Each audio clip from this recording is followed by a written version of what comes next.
真的是万万没想到啊！老房子又吃香了，未来有这三类人将受益。说实话，大家可以看到啊，这边呢是属于老城区啊，在武汉这边呢，就是最近呢，去年有好多房子都改造翻新了，就连我们那边租的房子，老城区也是越来越漂亮了。比如说路面呢越来越干净了，等会带大家进去看看老城区是什么样的情况啊。这里呢是武汉的内环，比较市中心的地段，非常繁华的。那未来呢，这样的房子肯定是更吃香的，因为毕竟啊，这边的交通便利性啊，周边的配套啊，商场啊、医院啊、小学、学校都有，是不是？而且还有地铁呢。但是呢，房子的环境呢确实一般，毕竟这么多年了。但现在你们知道吗？就是有个情况，房子主要是以改造为主，就是没有像以前大拆大建了。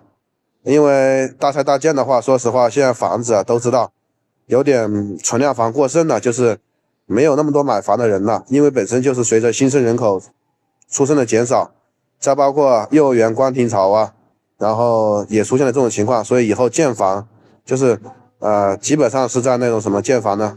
就是新的土地上面建房，老房子呢基本上就没有什么危房的情况出现，基本就是改造了，叫做棚户改造吧。这样呢会带动三类人。第一个呢是租房子的租客，那首先呢，像这个房子，它的环境会更好。像这种房子以前的话没什么人愿意租，因为在里面的话环境一般，又没有停车的地方啊，然后再就是它里面的配套环境的墙壁啊，看起来比较脏乱差嘛。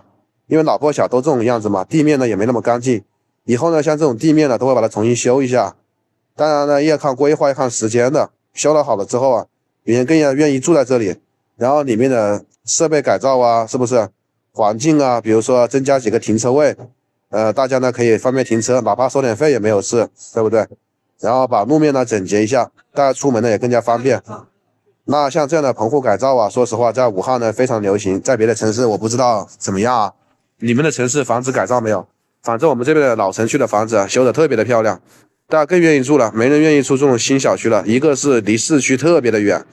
房价呢还差不多，因为这种老破小的房子啊，说实话，在闹市区里面，周边很方便，也不用自己买车，因为出门就能搭地铁、坐公交。比那种偏远的，比如说3环以外的房子，虽然说环境是好，但是它成本高啊，出行成本高，比如说坐车要坐很远，比如在这附近上班更方便了，对不对？方便附近写字楼的人。然后第二类人就是建材家装行业的。因为你也要知道，现在房地产啊，新房啊，入住率低了，买房子人少了，那他们的业务量就受损了。但是如果说这样的话，重新装修的话，那更多人愿意住的话，把这个租的房子装修，甚至这种房子更好去买卖交易了，那这个又是不是多了一块市场份额？大家呢是不是搞建材装修的就能够捞到一点点是一点点，是不是又可以有饭吃了，对不对？那第三类人呢是什么人呢？第三类人呢就是房东了。房东呢适当的也会把这个价格给他抬上去。像以前呢，比如说这个房子环境呢一般的600块钱，那现在呢，由于这边的改造的好了，那我的房价是不是可以增加个100、200，是不是可以给他们带来收入了，对不对？